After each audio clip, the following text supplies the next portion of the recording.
¿Qué tal? Les saluda Ben Kenchin. Bienvenidos a Sin Filtro Electoral, un espacio para discutir y conocer los programas y las propuestas de los partidos políticos. En esta ocasión hablamos con candidatos a diputados al Congreso de la República para conocer, entre otros temas, la agenda legislativa que ellos proponen. En esta ocasión nos acompaña en la mesa Lucrecia Hernández Mac, candidata a diputada por el partido Movimiento Semilla. ¿Qué tal, Lucrecia?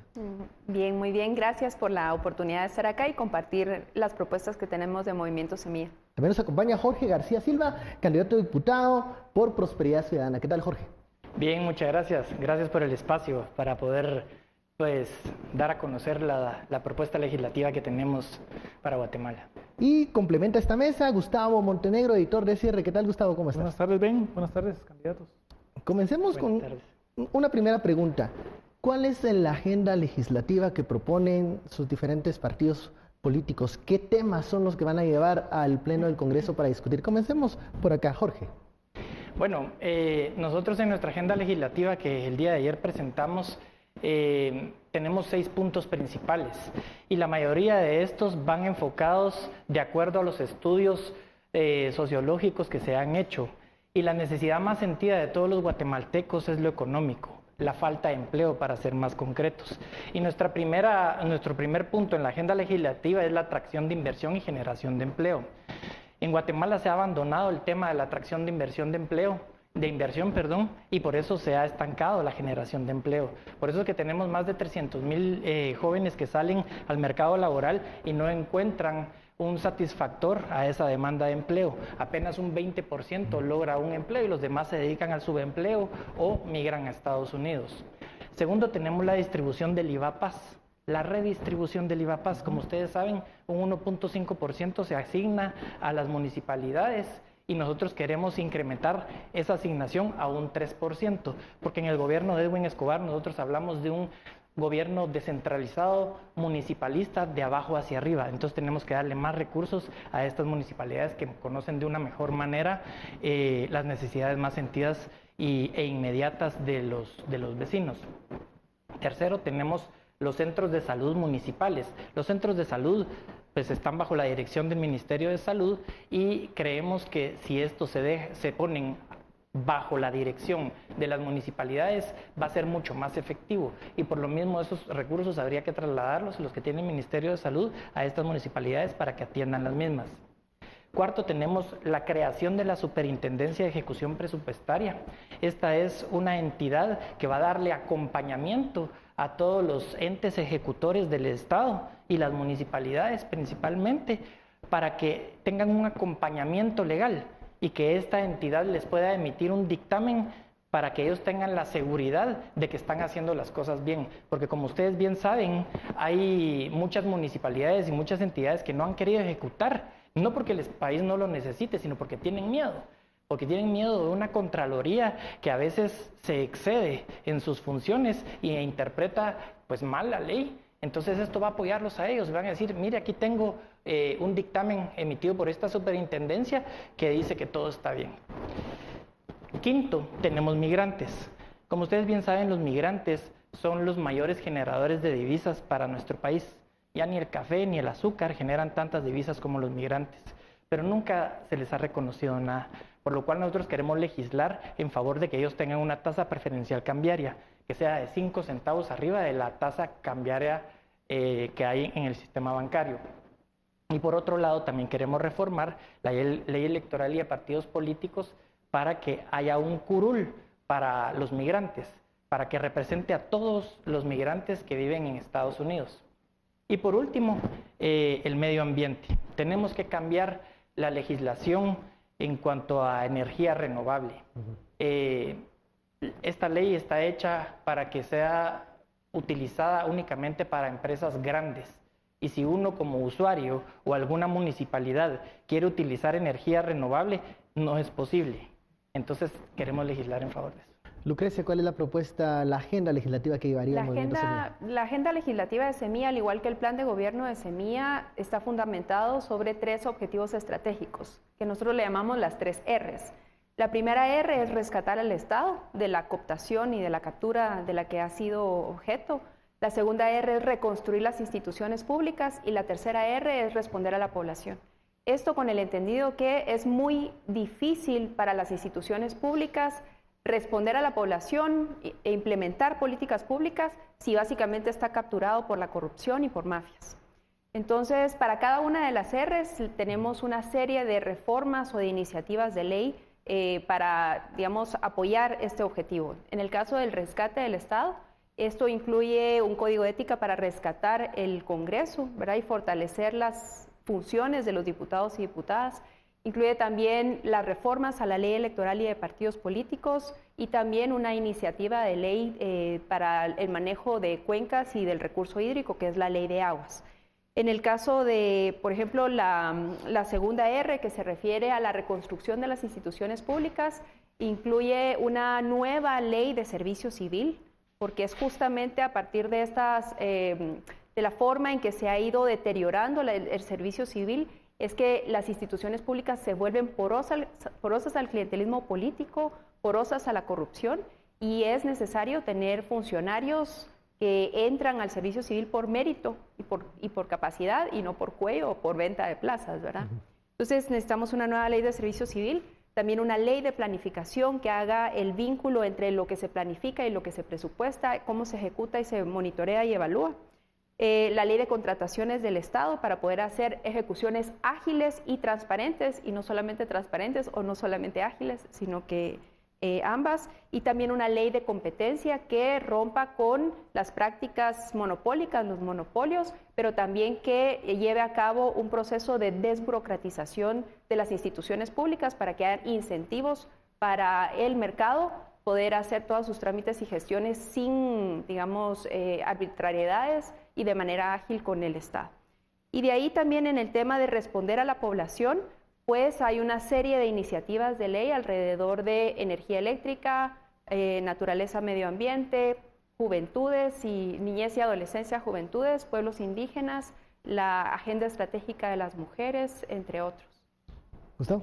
Es claro que en el siguiente Congreso puede haber una gran diversidad de representaciones políticas y por ende las negociaciones van a tener que ser muy intensas. Lamentablemente la palabra negociación tiene una mala connotación hasta ahora debido a que más parece sinónimo de componenda que de entendimiento. ¿Cuál sería la propuesta para lograr mejores consensos en el Congreso y evitar que ocurra lo que ha pasado hasta ahora? Lo que hay que hacer es, en el caso de Semilla, siempre hemos estado abiertos a las alianzas y a los acuerdos, siempre y cuando estos sean alrededor de principios y contenidos. Entonces tiene que haber una claridad respecto al sentido de la ley o de la negociación y sobre eso identificar cuáles son los puntos de acuerdo y estar dispuestos a tomar esos acuerdos. Todas estas negociaciones o digamos discusión y debate parlamentario tienen que ser de forma abierta, también con la participación de los sectores que están involucrados y no solamente negociaciones a puerta cerrada, que de repente nos damos cuenta de los resultados de esas negociaciones hasta que vemos las enmiendas de las iniciativas de ley en el Pleno, ¿verdad? O la forma en que se está votando en el Pleno. Entonces lo mejor es abrir las puertas, que todo sea transparente y que haya participación por parte de esos sectores que los partidos políticos deben representar. Jorge. Bueno, pues la verdad es que nosotros estamos dispuestos a negociar en el buen sentido de la palabra con las bancadas que van a entrar al Congreso, que busquen primordialmente el bienestar de los guatemaltecos y que compartan la agenda municipalista que nosotros estamos proponiendo en el gobierno de Edwin Escobar. Esta agenda municipalista ya tiene muchos fans. Si se han dado cuenta, pues hay varios candidatos a la presidencia que ya la están adoptando. Y pues nosotros estamos muy contentos de eso y también sabemos que van a entrar al Congreso diputados que hoy son alcaldes. Entonces ellos comparten también la agenda legislativa, saben la importancia que hay en cuanto a la descentralización. La descentralización es un tema que no es nuevo, que ya se hizo en Estados Unidos hace 103 años, en México se hizo hace 70 años, en Colombia se hizo hace 50 y en Chile hace 30. Nosotros traemos un proceso de descentralización de 18 años que va muy lento, que no se ha dado, que realmente no ha rendido ningún fruto. Entonces, vamos a legislar con la gente que esté de acuerdo con la descentralización y el municipalismo y que sea todo en pro de los guatemaltecos. ¿Cuáles deberían ser esas 3 prioridades a partir del 14 de enero de 2020, ¿cuáles serían las 3 prioridades? Digamos, se mencionaban varias propuestas, las 3 Rs, pero entre esas 3 Rs seguramente hay prioridades. ¿Qué es lo primero que se pondría a discusión? Las 3 prioridades serían la ley de servicio civil, la ley electoral y de partidos políticos, la ley de competencia y la ley de aguas. Perdón por colarla. Está pero bien, es no, está bien. Pues veo que nos vamos a complementar bastante bien entonces, porque para nosotros lo primero va a ser la atracción de inversión y generación de empleo. Generación de empleo es lo que nuestros guatemaltecos necesitan. Los guatemaltecos ya no quieren que les estén regalando nada, es un insulto. Los guatemaltecos somos capaces, somos preparados. Los guatemaltecos quieren chamba, quieren trabajo. En la práctica, ¿en qué consiste esa iniciativa de ley? Bueno, esta iniciativa de ley que nosotros vamos a proponer se llama 100 años de inversión y empleo. Como ustedes bien saben, han habido intentos que no han sido lo suficiente. En los años 70 se creó las zonas francas, se pretendía que estas pues industrializaran el país, se les iban a dar unas exenciones de 12 años del impuesto sobre la renta y nos damos cuenta que al final el 70% de esas empresas que están dentro de las 18 o 20 zonas francas que tenemos al día de hoy, 40, 50 años más tarde, son de comercio y un 6% corresponden a la industria. Entonces, los resultados son muy pobres. Pero ¿qué es lo que pasa? ¿Qué es lo que pasa? Una empresa se viene a instalar aquí a Guatemala. 2 años para construir su planta, 2 años para capacitar al personal, 2 años para hacer su primer ensayo de producción, otros 2 años para producir al 100% de la capacidad y 3 años para manifestaciones. Imagínense ustedes, 11 años y 1 año para ver si regresan a operar. Entonces nos fueron los 12 años de exención de impuestos. No sirve para nada. Está aprobado, 50 años haciendo lo mismo. Entonces tenemos que ser más agresivos. Nosotros lo que estamos proponiendo es exención de impuestos por 100 años a las industrias que se vengan a instalar a Guatemala, de industria que no exista al día de hoy. Y van a tener esa exención en el impuesto sobre la renta, la cual vamos a modificar, y van a tener la exención también en derechos arancelarios para toda la materia prima que puedan necesitar para su producción. ¿Cuántos años son de extensión? 100 años. 100 años de extensión. 100 años renovables por otros 100 años. Por otros 100 años, 200 años de extensiones. Así es. Y con eso, ¿qué es lo que vamos a lograr? Nosotros tenemos una prima de riesgo, así se le llama financieramente. Guatemala está calificada con una prima de riesgo muy alta, lo cual encarece todo. ¿Qué compone esa prima de riesgo? Los niveles de inseguridad que nosotros tenemos y la falta de certeza jurídica. Aquí hay certeza jurídica, es nula, porque aquí la arbitrariedad con la que se aplican las leyes, pues pueden ver ¿Cómo se trazan esos 100 años? Porque a mí lo que me recuerda es la United Fruit Company, que tenía derecho por 99 años de la línea férrea y la vendió en el 68 ya deshecha. Entonces, ¿cómo se estableció ese parámetro tan exacto? Bueno, vamos a escuchar la respuesta luego de la pausa. Vamos al corte y volvemos.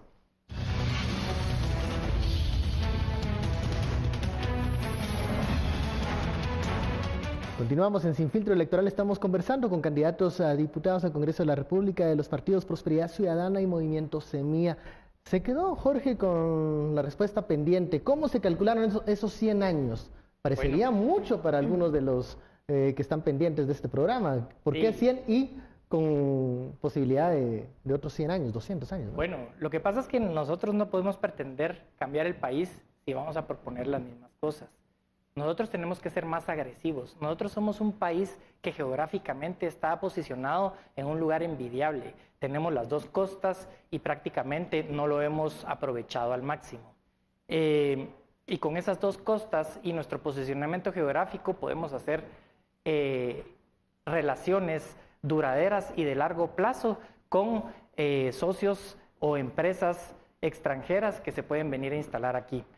Si lo hacemos por 12 años no funciona, si lo hacemos por 25 años realmente va a quedar a deber. Nosotros tenemos que dar seguridad a las empresas que vengan a invertir aquí a Guatemala y que lo hagan a largo plazo. ¿Por qué los 100 años? Porque ya les hablé de los 12 años que se pierden entre instalarse, capacitar, las manifestaciones, etcétera, etcétera, etcétera.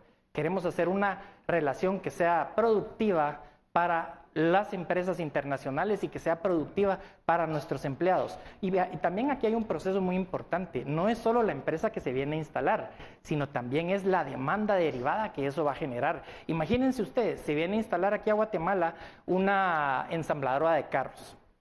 Nosotros aquí en Guatemala ya tenemos fábricas de vidrios, tenemos fábricas de plásticos, ¿verdad? Y entonces la demanda que va a tener esa empresa, esa industria, a todas nuestras productoras guatemaltecas va a ser muy buena y se va a dividir en todas las bolsas de Guatemala.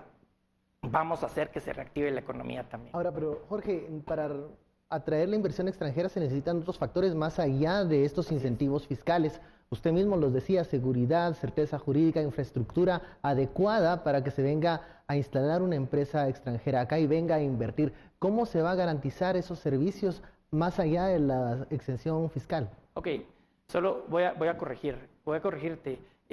Yo dije que vamos a dar una exención de impuestos amplia de 100 años porque es para contrarrestar la falta de seguridad y la falta de certeza jurídica. Lógicamente pretendemos que en el tiempo vayamos mejorando esto, ¿verdad? Pero para un inversionista, ante tanta púa negativa, ¿verdad? Uno tiene que decir, pero ¿y entonces por qué iría a invertir yo a ese país? Bueno, ahí está la respuesta de los 100 años de exención.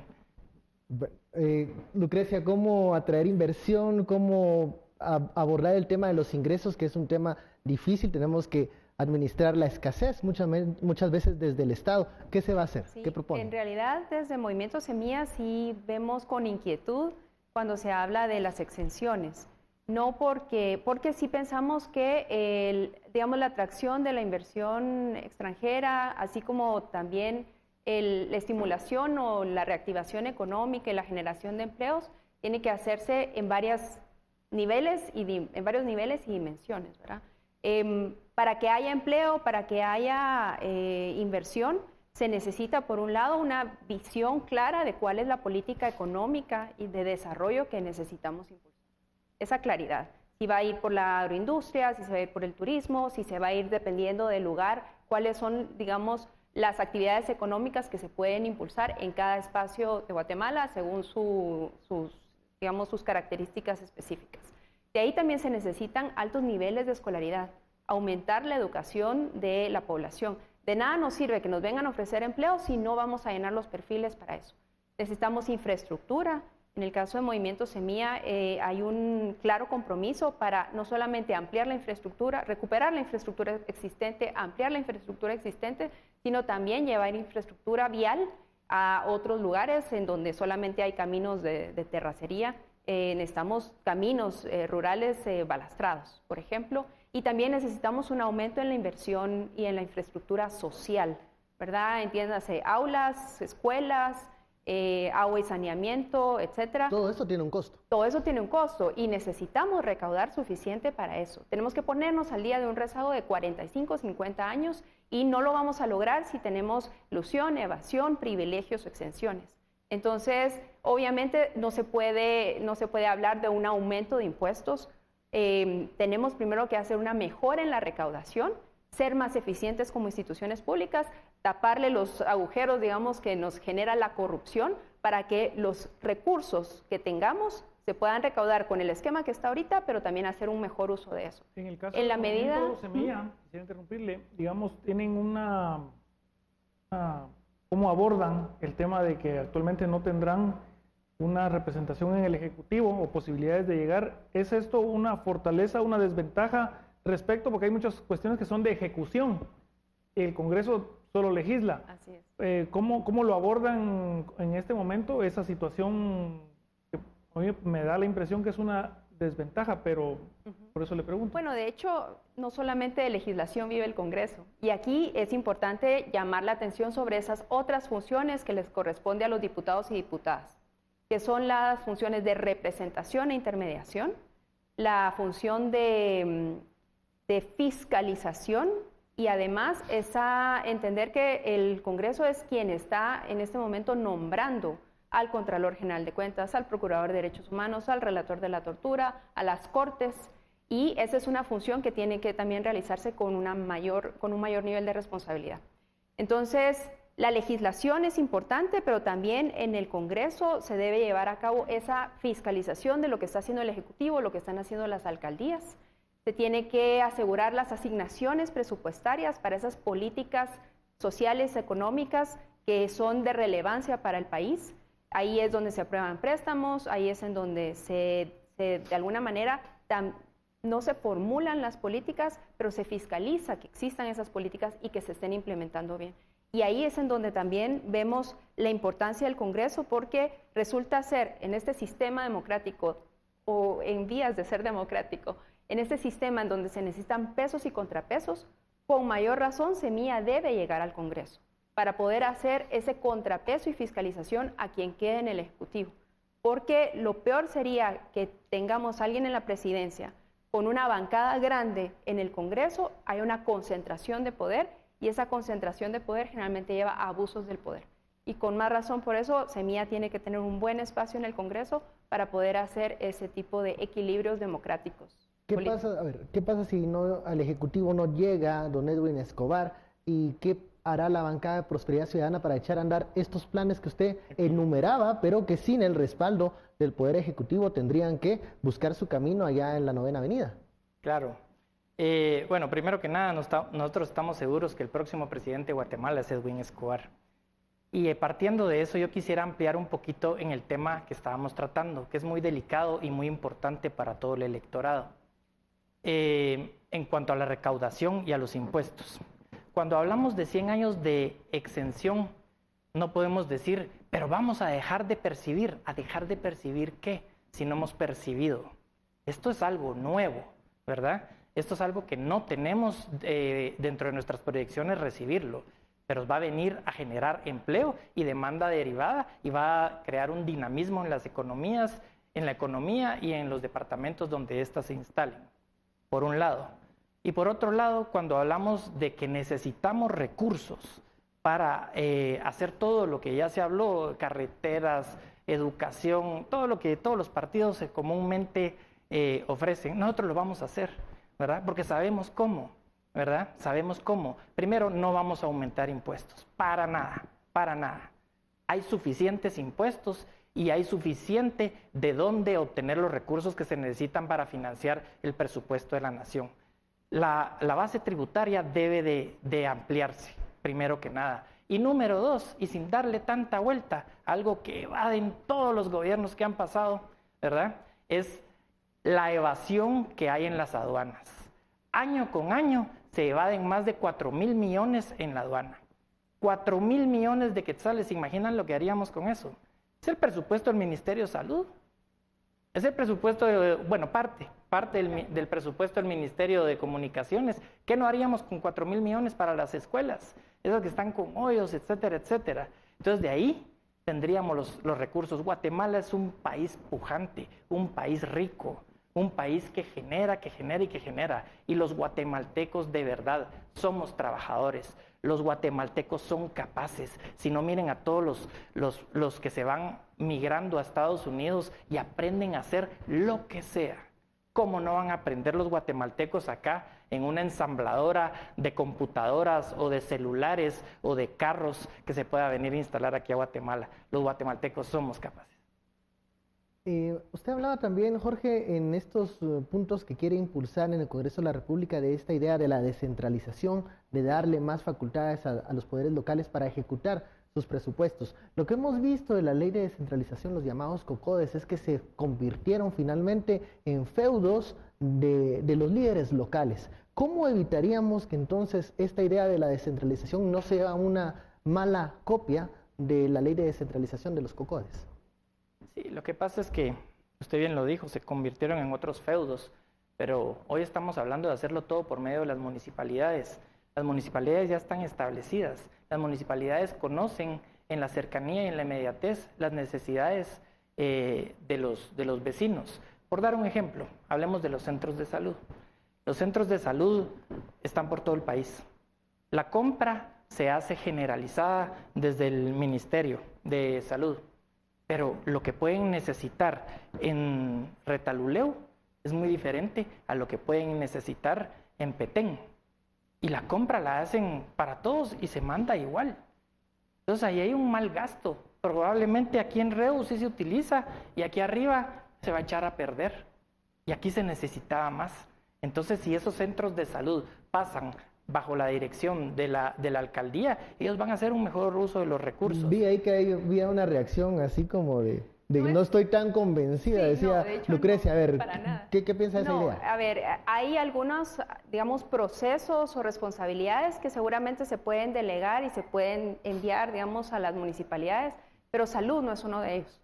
De hecho, lo que sí ha habido en el Ministerio de Salud es una desconcentración que hace que cada área de salud, cada unidad ejecutora haga su ejecución de presupuesto, su propia planificación, su propio presupuesto y la misma ejecución de presupuesto. Está completamente desconcentrado. Y sí correríamos el riesgo de una descentralización de salud en la medida en que se crean mini sistemas de salud que va en donde se pierde la aportación del derecho a la salud. O sea, que si yo me enfermo en Villanueva, pero yo soy de la ciudad capital, entonces no me van a atender en la ciudad capital por no ser vecina del lugar, en donde se pierden las economías de escala en medicamentos y en donde también hay un problema de organización del sistema de información y la vigilancia epidemiológica. O sea, salud no es quizá el mejor ejemplo de lo que debe desconcentrarse o debe descentralizarse o municipalizarse. Sin embargo, las municipalidades sí tienen una clara obligación que primero cumplan con eso antes de meterse a dar servicios de salud, y es agua y saneamiento. Agua y saneamiento es su responsabilidad y no lo han hecho. Entonces, definitivamente por parte de Movimiento Semilla sí se cree que hay que hacer un fortalecimiento de las instituciones locales, de las municipalidades. Hay que cerrarle el paso a la corrupción porque están siendo señaladas de una cantidad de actos de corrupción los caciques locales que están siendo ahorita alcaldes, y a partir de eso ya poder hacer un fortalecimiento institucional para que cumplan con las obligaciones que ya están, como por ejemplo agua, saneamiento, ornato, ambientes saludables, etcétera. Bueno, vamos a la pausa y continuamos con más de esta entrevista con los candidatos al Congreso de la República de los partidos Prosperidad Ciudadana y Movimiento Semilla.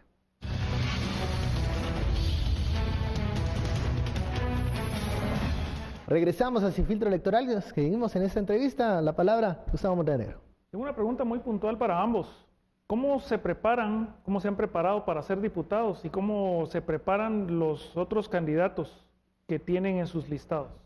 Bueno, en el caso de Movimiento Semilla, nosotros tenemos muy fresca la experiencia de haber construido el partido político, igual que Prosperidad Ciudadana, de hecho, ¿verdad? Nosotros nos constituimos como partido político apenas en enero de este año y estamos en nuestra primera participación electoral. Pero todas las personas que son candidatas en este momento en los listados nacional y distritales son personas que han demostrado liderazgo en la construcción del partido, también tienen capital político local o nacional y son personas... Hay aspectos que son de buena intención, de ideales, pero hay cosas que son como muy de oficio legislativo. ¿Cómo en no pasar que ocurra lo de los Dipukits, por ejemplo? Sí, el famoso caso de los Dipukits, que entraron gente nueva, sangre nueva, mismas costumbres. Sí, pues entonces nosotros vemos una coherencia entre la forma en que se ha construido el partido, la forma en que se definieron las candidaturas y fueron proclamadas. Nadie, y como nos dicen otros partidos, ¿verdad? Es increíble que ahí no se hayan dado las malas prácticas que se ven en los partidos, en donde las casillas se definen según el que pueda pagar la casilla. En el caso nuestro fueron muchos criterios los que fueron discutidos, debatidos, y a partir de eso se definieron quiénes iban en qué espacios y en qué orden, y refrendados por las asambleas departamentales y nacional. En este sentido también hemos llevado a cabo, a partir de la proclamación de los candidatos, diversos ejercicios entre las candidaturas al Congreso para establecer esta agenda legislativa consensuada. Y esta agenda legislativa consensuada fue nuestro primer ejercicio parlamentario, en donde se hicieron los aportes, se fue votando cuál quedaba en la agenda legislativa consensuada y cuál quedaba fuera, y finalmente tenemos un documento con todas nuestras 3 Rs y nuestras iniciativas de ley. Y comentar, por supuesto, que vamos a tener un código de ética parlamentario para el Congreso, pero también un código de ética Semilla, una plataforma para poder llevar a cabo rendición de cuentas y recibir posiciones y tener un mejor trabajo de representación.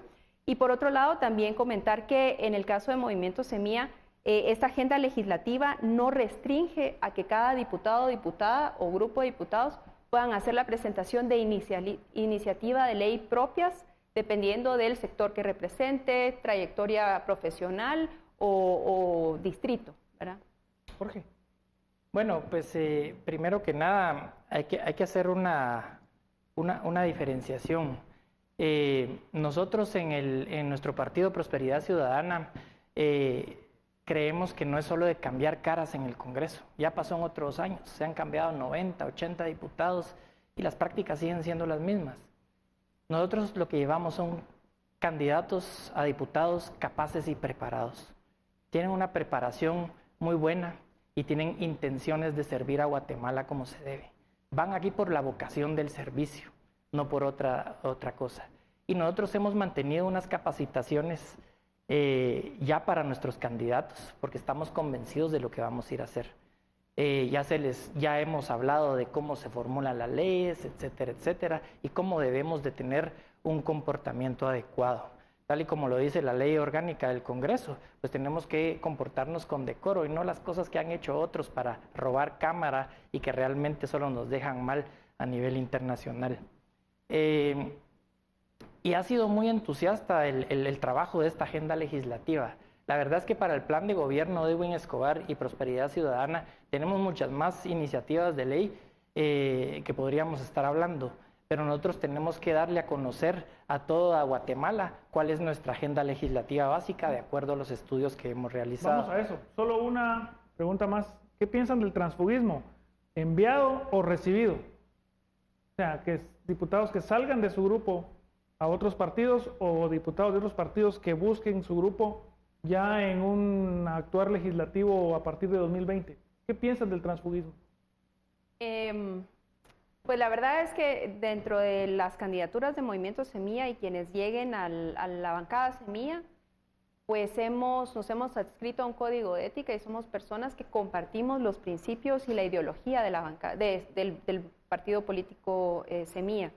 Entonces, eso debería de ser digamos, un primer paso para mantenernos como bancada y promover el debate democrático, ¿verdad? El debate, la discusión democrática, pero también la disciplina de bancada. Esto es algo que le conviene tanto a la bancada como al diputado en individual, porque al final de cuentas el diputado va a tener sus propuestas que la bancada va a acuerpar y la bancada va a tener propuestas que cada diputado debe de acuerpar. Y quien busque a Semilla para ganar fuerza, un diputado tránsfuga que llegue, ¿cómo se va a manejar eso? Lo veríamos difícil porque ¿por qué razón se metió, digamos, a ser candidato con alguna organización que después no le convence? Y también en el caso de Semilla, pues alguien que pueda salir, pues existen ya bastantes sanciones, digamos, o castigos en la misma ley orgánica del legislativo, en donde pues una persona que se transfuga no puede ser jefe de bancada, no puede estar en junta directiva y no puede ser presidente o vicepresidente de una comisión de trabajo. Okay. Jorge. Entonces, no le funciona el transfugismo a los diputados. Sí, yo creo que no le funciona a nadie. Primero, quiero contarles que en Prosperidad Ciudadana lo que une a todos los que integramos este partido es la mística. Es que creemos en nuestro proyecto, que creemos en un país descentralizado, en un país municipalista, un gobierno municipalista. Y esa es lo que todos los guatemaltecos vamos a poder gozar después del gobierno de Edwin Escobar.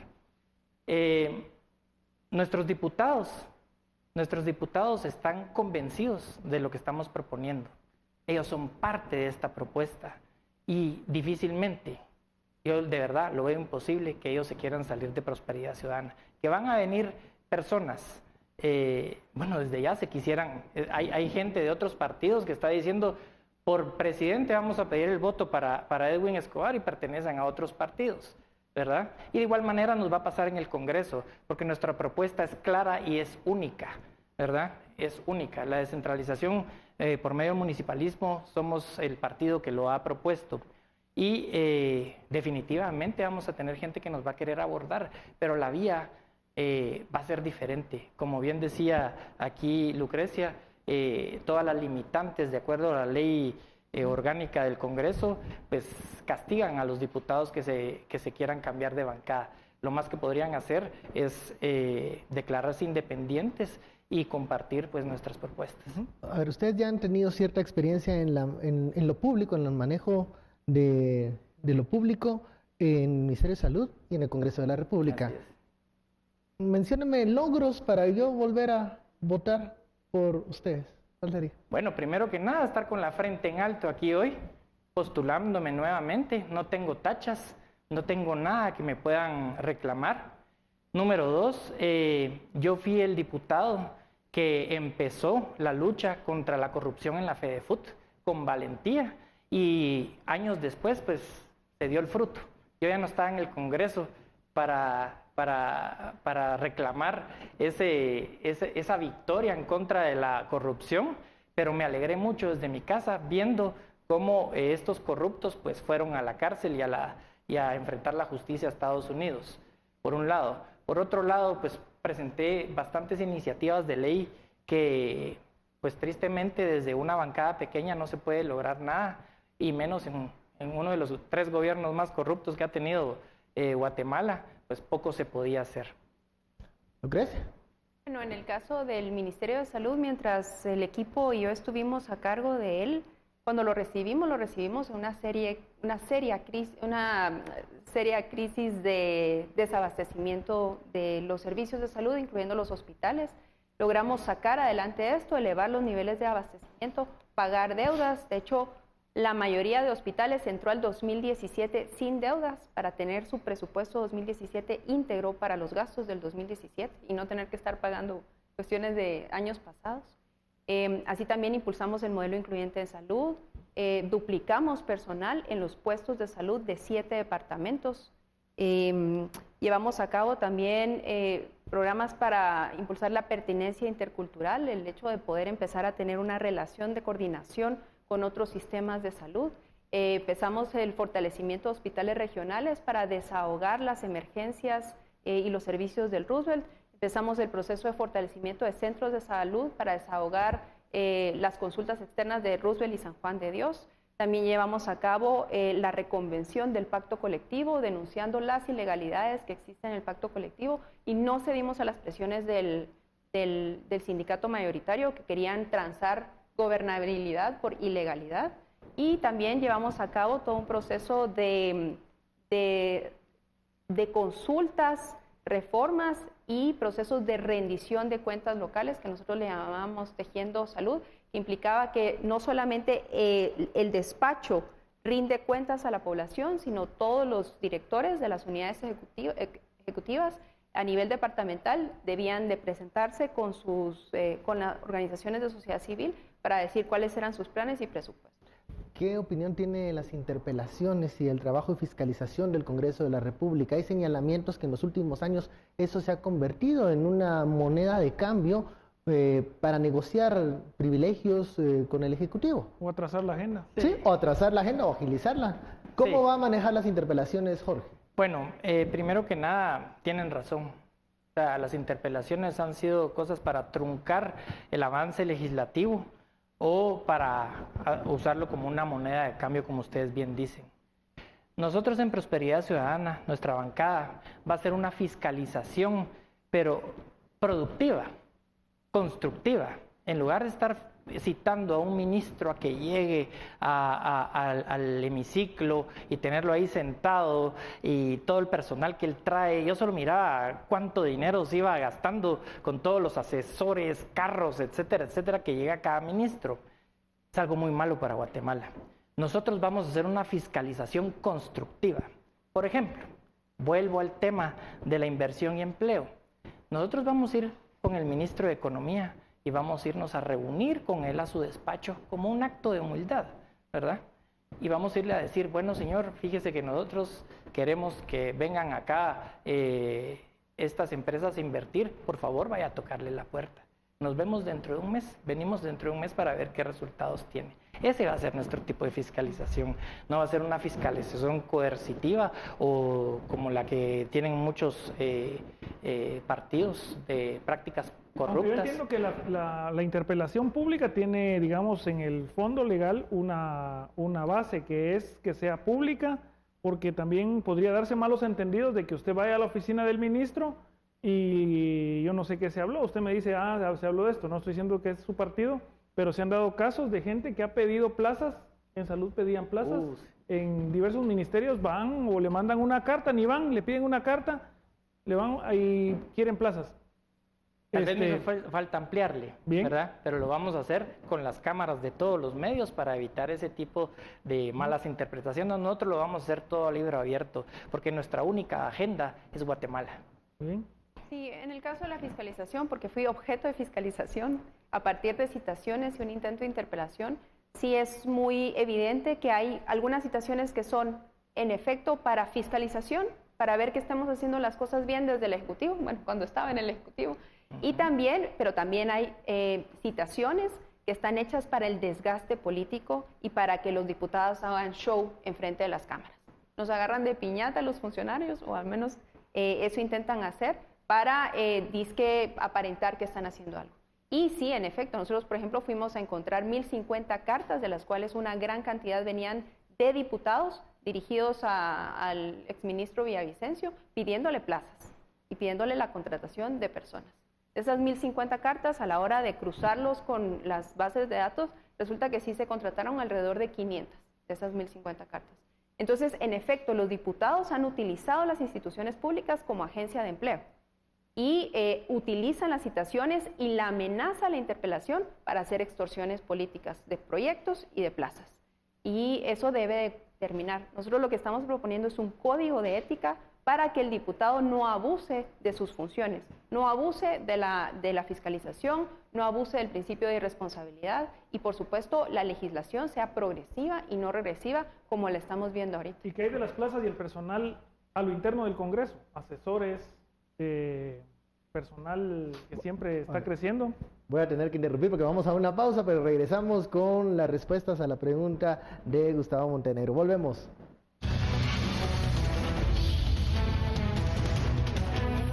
Regresamos a Sin Filtro Electoral. Estamos conversando con los candidatos al Congreso de la República. Ellos quieren ser diputados de los partidos Prosperidad Ciudadana y Movimiento Semilla. La palabra, Gustavo, por favor. Sí, estamos hablando acerca de cómo ven el asunto de las plazas en el Congreso, los asesores, pero a eso podemos sumar, ¿cómo hacemos para evitar que no vuelva a ocurrir un Congreso como este?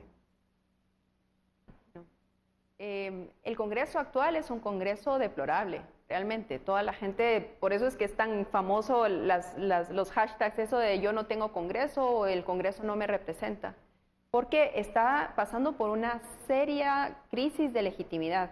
Y la misma encuesta de Prensa Libre mostró que solamente 8% de la población confía en el Congreso. O sea, es una de las instituciones más desacreditadas en el país. ¿Qué ocurre? ¿Qué ocurre? Que nosotros con nuestro voto lamentablemente hemos puesto a la misma gente de siempre, a los mismos corruptos, que al final de cuentas no nos representan. Piensan que los 20,000 votos o 30,000 votos que traen bajo el brazo es un cheque en blanco para hacer lo que se les dé la gana.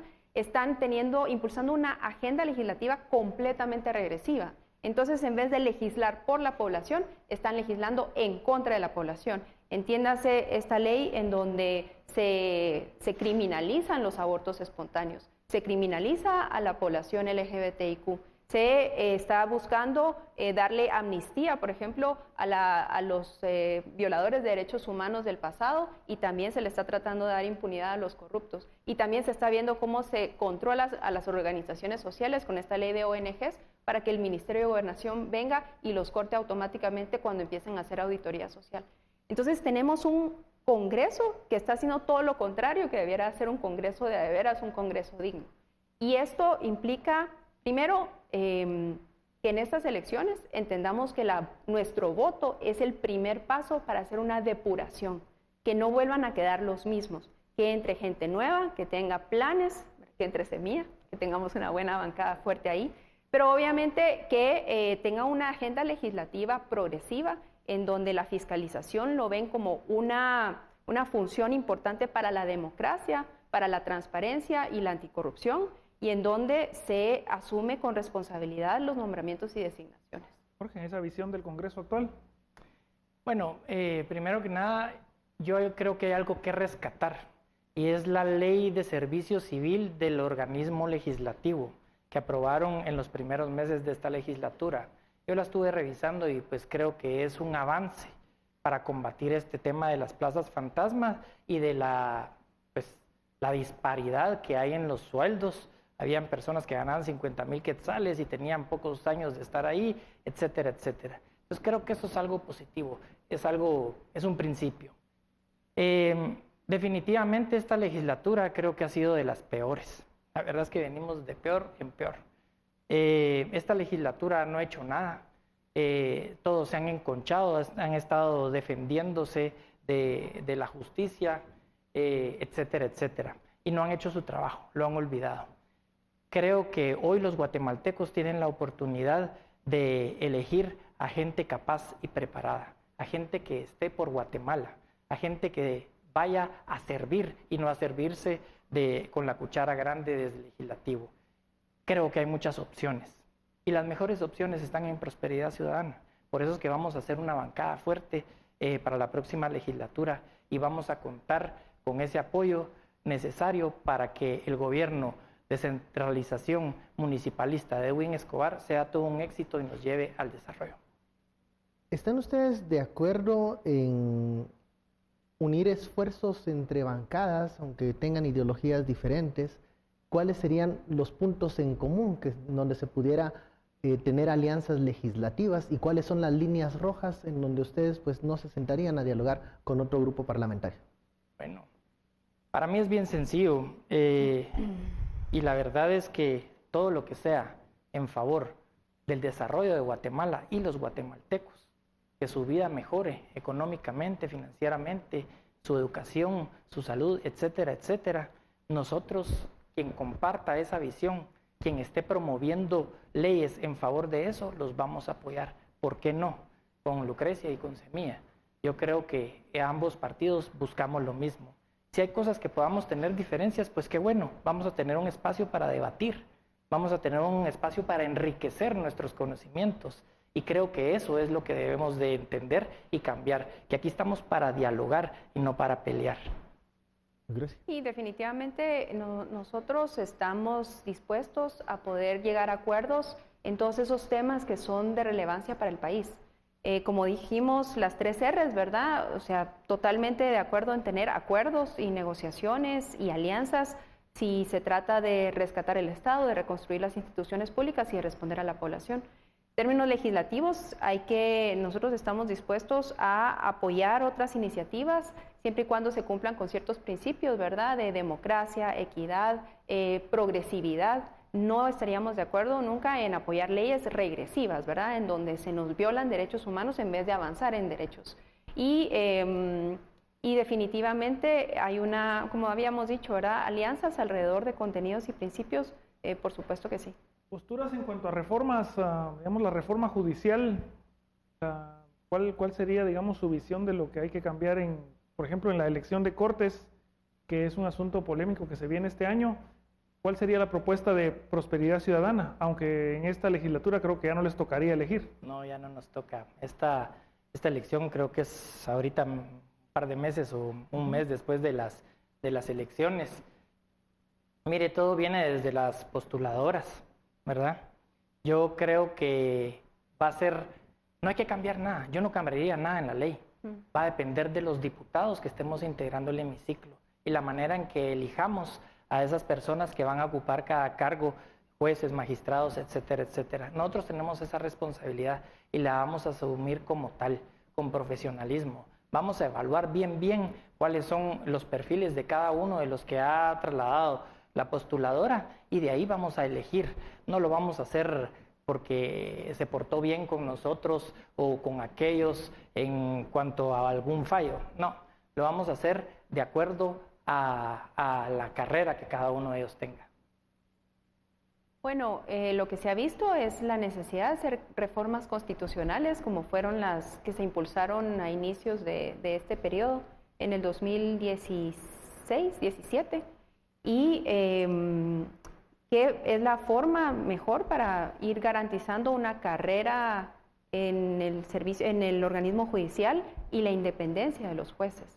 ¿Verdad? Pero recordémonos que muchas de estas reformas y también las iniciativas de ley que puedan pasarse depende finalmente de la capacidad de las bancadas de llegar a acuerdos, de hacer el debate, digamos, parlamentario, llegar a acuerdos e impulsarlo. Así como el Ejecutivo depende del presupuesto que tenga, en el Congreso se depende mucho de ese tipo de debate, de discusiones, de acuerdos y de poder bajarle un poco a los egos también, ¿verdad? Los egos partidarios y pensar más en los intereses del país. Yo solo agregaría una cosa. Sí hay una cosa que nosotros hemos pensado que se debe cambiar y que la elección se haga con 105 votos y no con 80, porque así va a ser casi un consenso el que se va a lograr en el Congreso para elegir a cada uno de estos jueces y magistrados, etcétera. ¿Pero cree usted que es aún pertinente para el Congreso elegir magistrados? ¿No deberíamos ya quitarle esa función al organismo legislativo? Pues creo que cualquier otra opción sería mejor que el Congreso de la República. Es que no. Porque lo hemos visto. Yo creo que no tenemos que hacer porque esas aseveraciones. Se está politizando la integración de las Cortes. Pero, ¿por qué no pensamos en lo que acabo de decir? Y si lo hacemos con 105 votos. Es prácticamente un consenso. Ya no es con 80, ya no es 2 bancadas van a decidir quiénes son los jueces. ¿Y si hay aplanadora? ¿Cómo? ¿Y si hay una aplanadora? No va a haber aplanadora. Con esta atomización de partidos que tenemos hoy, no va a haber aplanadora, ¿verdad? La verdad es que aquí va a ponerse en juego el liderazgo de cada bancada para lograr los objetivos en favor de los guatemaltecos. Y creo que ese va a ser el caso también con la elección de los magistrados y jueces. 105 votos es lo que deberíamos de tener para elegir a cada uno de estos puestos. ¿Es sano que exista este acercamiento entre organismos, que un organismo elija o integre al pleno de otro organismo del Estado? Pues hemos visto que no. Por ejemplo, el hecho de lo que estamos viendo en la Corte Suprema de Justicia o con los magistrados de apelaciones es que están respondiendo justamente a las presiones del Congreso, que finalmente son los que los postulan y quienes tienen injerencia en quiénes quedan y quiénes se van. Entonces hay demasiada dependencia política de jueces y magistrados que deberían de ser completamente independientes y no responder a las agendas pro impunidad de algunos actores. Bueno, hemos llegado al minuto de oro de despedida. Por favor, los mensajes para la audiencia. Comenzamos con Jorge.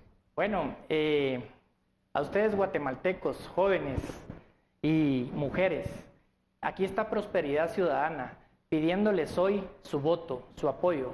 Con Edwin Escobar en la presidencia vamos a cambiar Guatemala, vamos a lograr una Guatemala próspera. Y desde el Congreso yo me comprometo con mis compañeros diputados a legislar en favor de todas esas oportunidades que tenemos que generar para ustedes, para que haya empleo, para que haya chamba, para que todos puedan trabajar y podamos tener esas familias unidas siempre aquí en Guatemala y evitemos la migración. Los guatemaltecos somos conservadores, estamos en favor de la vida y queremos nuestras familias unidas. Sabemos que eso es el centro del éxito para nuestro país.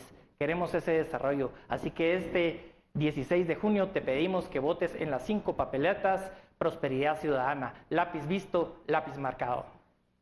Lucrecia. Bueno, yo quisiera hacer un llamado de atención a la importancia y la relevancia que tiene el Congreso, que siempre ha tenido, pero que tiene principalmente en estos momentos históricos del país. El Congreso es y ha sido básicamente un centro desde donde se controlan las mafias y la corrupción. Es un lugar desde donde se castiga al funcionario probo, desde donde se premia a los funcionarios tranzas, desde donde se definen quiénes quedan y cómo se piden plazas y proyectos. Es importante hacer una limpieza del Congreso. Es importante que tengamos en el Congreso a diputados y diputadas que sí nos representen, que hagan un trabajo que nos haga sentir orgullo y no vergüenza, como nos ha pasado en este Congreso. Y esa depuración y esa limpieza del Congreso empieza el 16 de junio con su voto. Su voto es el responsable de quién quede ahí Y el Congreso va a ser responsable de hacerle los contrapesos democráticos a quien quede en el Ejecutivo y los contrapesos democráticos a esas bancadas poderosas y corruptas que muy probablemente vamos a tener. Entonces les pedimos el 16 de junio que con su voto nos apoyen a Movimiento Semilla para que llenemos de semillas el Congreso. Bueno, hemos llegado al final de esta hora de conversación, de esta entrevista con los candidatos a diputados al Congreso de la República de los partidos Prosperidad Ciudadana y Movimiento Semilla. Muchísimas gracias, Jorge, Lucrecia, también Gustavo, por complementar esta mesa. A usted, muchas gracias por su sintonía y preferencia. Esto fue Sin Filtro Electoral. Nos vemos.